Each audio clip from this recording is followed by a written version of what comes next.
What's up, everybody? Welcome to the video. It's been about a week and a half since my last one, and I said that I was going to be coming up with a mental health kind of protocol for myself to follow, and I was going to take you all along the journey. But I kind of wanted to take a step back from that and think about what exactly I would be doing, what exactly are the best things for me to do. So in the past week and a half, I've been all over YouTube watching video after video after video, spending some hours trying to learn some of the best tips for mental health. So before I go ahead and get into that, I want to go ahead and say, these are YouTube videos that I watched. Chances are I just did something that you would probably do as well. I didn't fact check every single thing. But what I did do is I pulled from multiple different sources across multiple different channels, and hopefully the truth is in the middle. There's truth in the overlap. Because a lot of these people that I did watch, they cited research studies or books or all these other things that are more reliable than I am, more reliable than they are. But I just want to go ahead and address the reliability of everything. And I'm not a teacher. Also, I'm not a scientist either. A lot of these things, I heard the scientific backing for. I heard a lot of the things that go on in the brain, and this is a delicate topic that has many, many layers. And I don't understand all of them fully. I'm gonna go ahead and say that now. But what I can say is that I got these tips, these things that I'm going to try. And as time goes on, I'll be able to give my feedback on each of them so that you can kind of know what's working for me and then maybe decide what things that you might want to try. But once again, not a teacher. I just want to show you my journey. So everything that I found, I still have, my notes with me. Everything that I found, I put into one of the 8 dimensions of wellness, which is it's a standardized thing from one of the health associations. I think it's Addiction and Mental Health Association, something like that. There's 8 of them, and they are emotional wellness, physical, financial, spiritual, vocational, social, intellectual, and environmental. All 4 of those go into how you feel. Those are all things that you can attach habits to optimize. But specifically for me right now, I want to focus on my mental health because that's one of the biggest struggles that I have.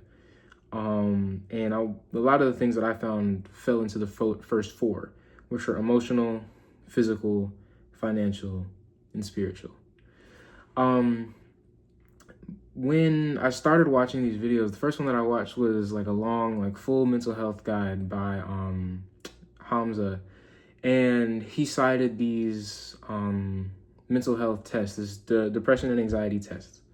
And for both of them, I took them. And for both of them, I was on the high end. It basically said it's very likely that you are depressed and chances are you are anxious, you have anxiety. But in his video, he said that if you follow the steps that I give you, you'll be able to halve these numbers in 2 weeks. And I don't fully believe that because 2 weeks is kind of wishful thinking. But I do think that progress can be made should I follow some of the things that, he listened to videos and that I got from other videos. So just to say what my scores are, I believe my depression score is 39 and my anxiety score was about 18. I'm not exactly sure what those scales are. As a matter of fact, let me find it real quick. Okay, cool. I just had to go find my scores. But for the depression score, I got a 39. The highest that you could possibly get is a 63. But your score kind of falls into ranges.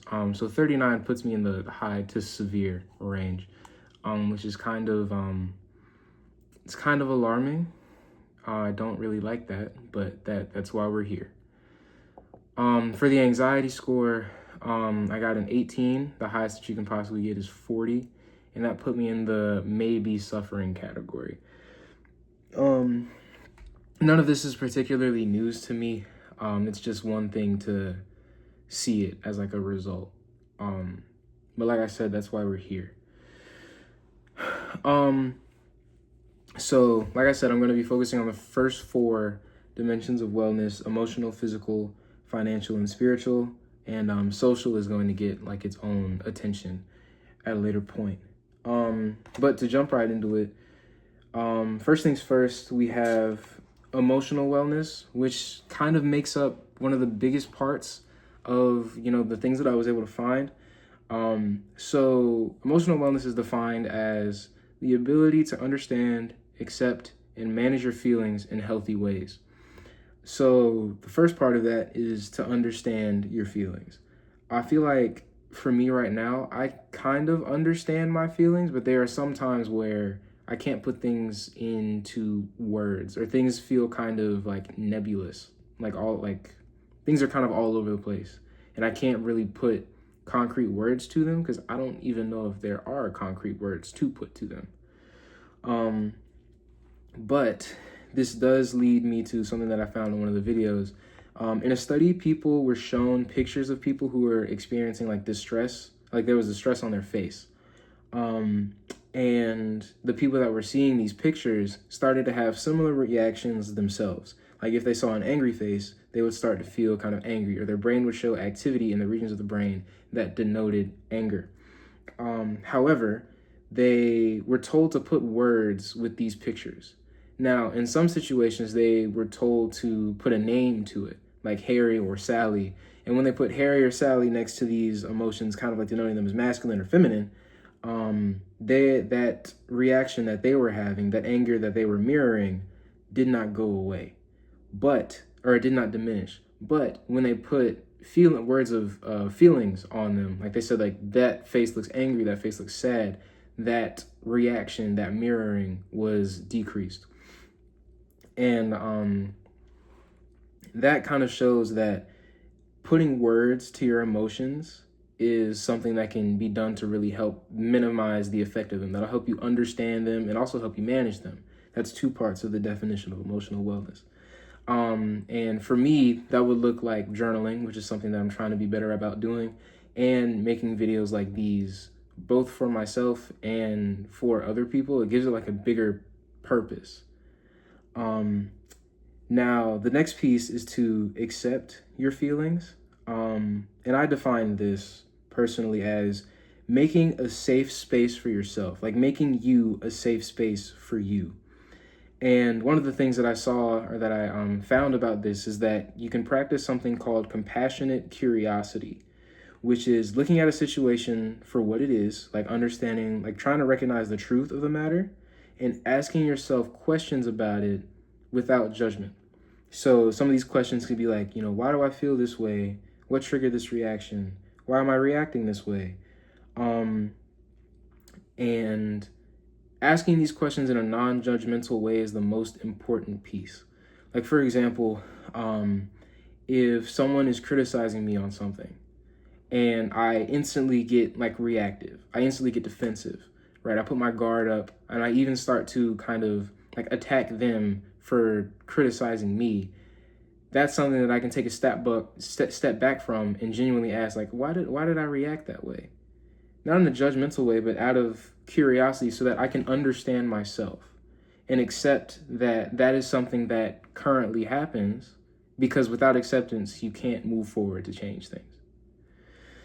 The next piece of emotional wellness, and I might be moving kind of fast here, is to manage your feelings. And the majority of the content that I was watching was about this. Everyone wants to give you 5 habits to help, improve your mental health, but it's really about managing. Because I think that life is always going to have its ups and downs, right? But it's a matter, what's important is how you ride those waves. And a lot of that is managing. And I think that a lot of good can be done with managing your emotions well. So first and foremost, the biggest thing that I got was replacing some of your bad habits with good ones. And bad habits I would define as anything that is counterproductive to your goals, and good habits would be things that are productive towards your goals. So a blanket way to kind of say what is a good habit, what is a bad habit, that I found, I don't know how much I fully believe this, but I'm just repeating it. It revolves around the concept of delayed gratification, where if something makes you feel good quickly without much effort, chances are it's bad for you. That's just like a blanket rule that you could potentially use, but this is something that that I personally am going to figure out for myself. So just some examples to consider to help manage mental health are goal setting, like making short-term sacrifices more rewarding with things like healthy challenges. So for example, if I say, hey, I want to be able to meditate for, let's say, 10 minutes, right, by the end of the month, I can work up to that. I can see my progress to that. And when I am able to meditate for 10 minutes consistently, I don't get restless. I don't just get distracted like the whole time. That is something that I can like pat myself on the back and say good job for. And on that note, congratulating yourself for wins and not punishing yourself for losses is another way to manage your mental health. Basically, it kind of ties into accepting, but it's making sure that you are a safe space for you. So if you do something that is good, that makes you happy, or that is like towards your goals, tell yourself good job. Don't reward yourself by doing like, a bad habit or doing something that is counterproductive to your goals, but simply just tell yourself good job out loud. That's something that I'm going to be like, thinking about when I make my protocol, like how am I going to handle my wins? And how am I going to handle my losses? When I lose or when I cave or when I do something that is counterproductive to my goals, I need to be compassionate to myself and tell myself that it's okay. Tell myself that at the end of the day, I can get up. I can do better. It was a good try. Like, try to be compassionate, try to congratulate yourself where you can, and don't punish the losses. Another thing is to eliminate optional stresses. When you sit back and you think about all the autonomy that you have over your life, when I sit back and I think about all the autonomy that I have over my life, I can do a lot of things. There's only so many things that truly hold you back and have you locked in. I could drop out of school like now. I could. That is an option, right? It's not an option that I'm going to take, but it's something that I could do. So when you recognize how much power you have over your life, and I recognize it, that lets me know that some of the things that stress me out, I don't have to deal with. Nobody's making me deal with them. So figuring out the places where I can cut out stress is something that I can do to kind of help manage my mental health.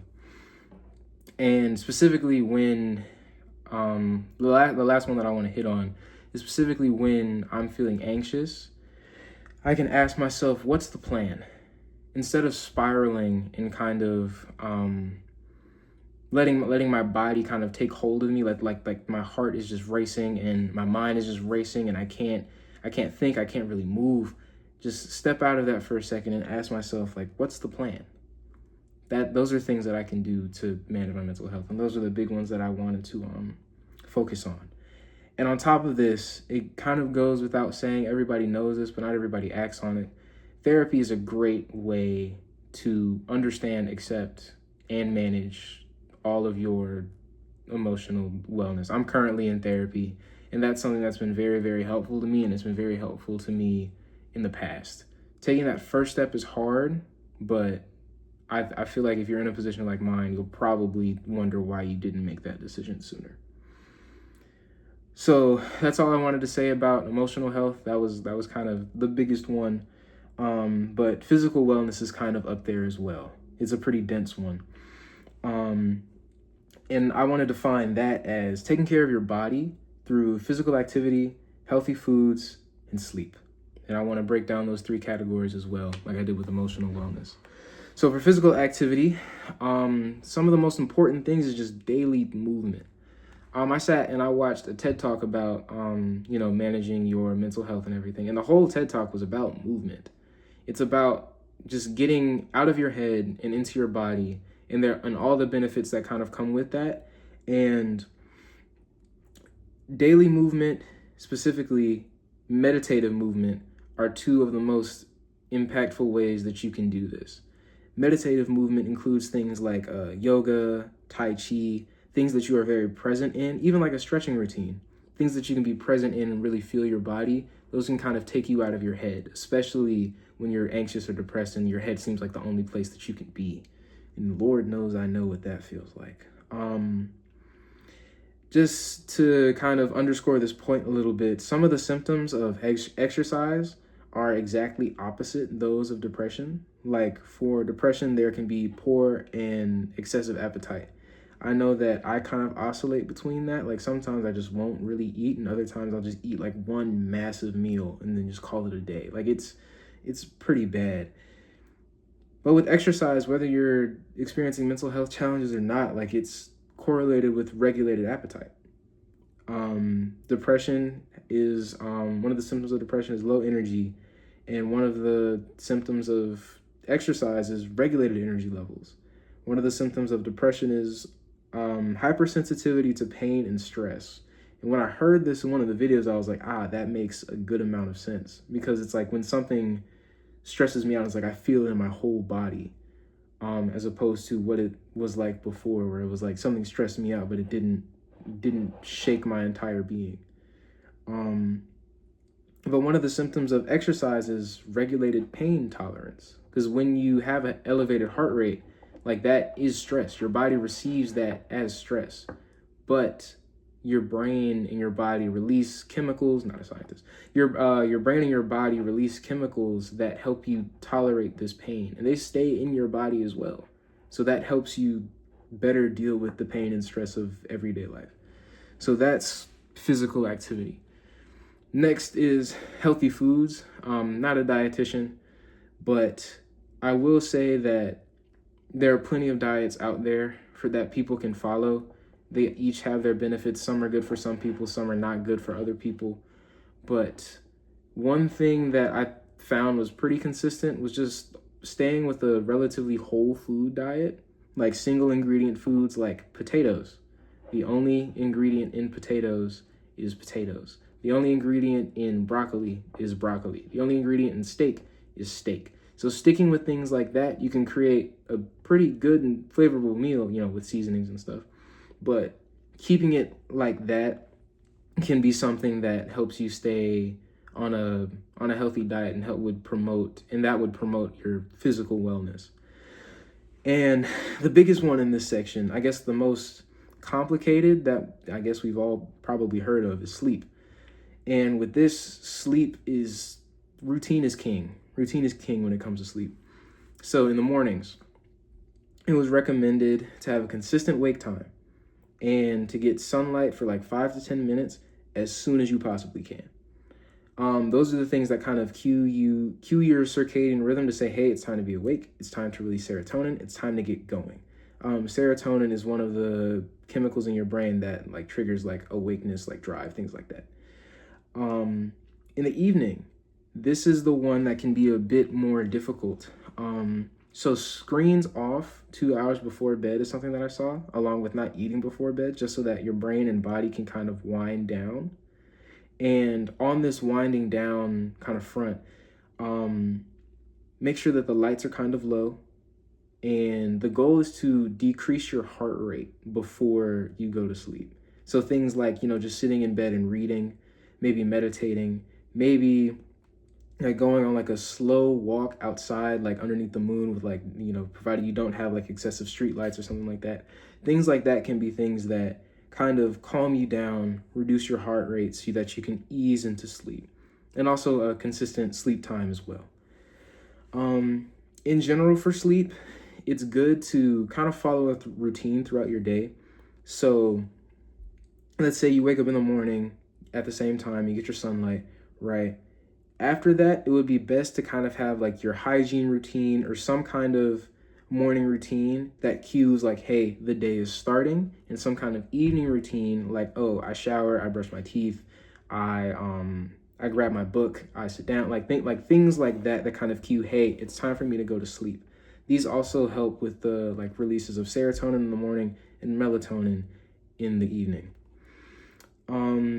And also, just last thing with this physical wellness, there are a few things like biohacking is kind of like a loose term, like fighting the mind with the body. I'm not going to spend too much time with that, but things like smiling, that's something that you can physically do that'll kind of improve your physical wellness and mental wellness. Hot and cold exposure. This is where you get things like cold showers in the morning, warm showers at night, kind of helping with sleep, and breath work. things like meditating, kind of getting your body to calm down. Like an inhale followed by a longer exhale is shown to calm you down, and like hyperventilating or quick breaths can kind of amp you up. So just things like that as well. Like I said, I'm not going to spend too much time on it, but those are also things that I found. Now the last two are much shorter, but I think that they're very important. There's financial wellness and spiritual wellness. With financial wellness, the biggest thing that I found was budgeting. Setting and maintaining rules for yourself with money. Money, I believe, is like power in a way. I think it's access. Like, for example, if you want something, money gives you the power to get it. If you are something, money gives you the power to act on that part of yourself. So being responsible and setting rules with how you do that, not only does that allow you to live potentially a more comfortable life, because, you know, times are kind of hard out here. I know that I don't have much power or access right now. But it has a deeper significance than just your money. It's about taking control of your power, of what you have control over. And in this, to kind of like improve your mental health, one of the things that I saw was living a relatively minimalist lifestyle, not doing too much, not trying to cope with spending money, not trying to cope with getting things or things like that, kind of keeping the focus on the healthy internal and external things as opposed to void filling because you have the money to do so. Those are things that that kind of stuck out to me about financial wellness. And lastly, on the note of spiritual wellness, the biggest thing here is developing a regular practice. A regular practice, not only for the sake of practicing, but that makes you feel connected to something that is bigger than yourself. As a Christian, I haven't been the most diligent about this, and I have felt disconnected from something bigger than me. Sometimes I can get kind of consumed with how I'm feeling and not, the overall plan that God has for me, or that I believe God has for me, even if I don't know it. I'm not even like seeking to know because I'm too caught up in my own feelings. So that's that on spiritual wellness. I did this research over a few days. I did some reading as well, and basically it gave me tools. Everything that I just listed out, they're tools that I can use to kind of reshape the structure of my life. I want to create a routine. I want to create a protocol, something that I can follow, something that I can do and stand on that I know will help me improve my mental health. Just like going to the gym, or, the things that I was talking about physical wellness, like I can't do everything at once. There's progressive overload in the gym. You don't just go out there and start trying to bench 225. You start where you are, and then you build up from there. So that's something that I'm going to have to do. I can't do all of these at the same time. But when I come back with my protocol for real this time, I'm going to use these things to potentially reduce those mental health scores that I was talking about in the first place. And maybe I'll be able to reduce them by half over the next 2 weeks. But I'll have goals and all that stuff outlined the next time. I just wanted to give an update as to kind of what I've been doing the past week and a half. And yeah, I'm still here trying to get this done. All right. Thank you. See you in the next one. Still on YouTube, Mom.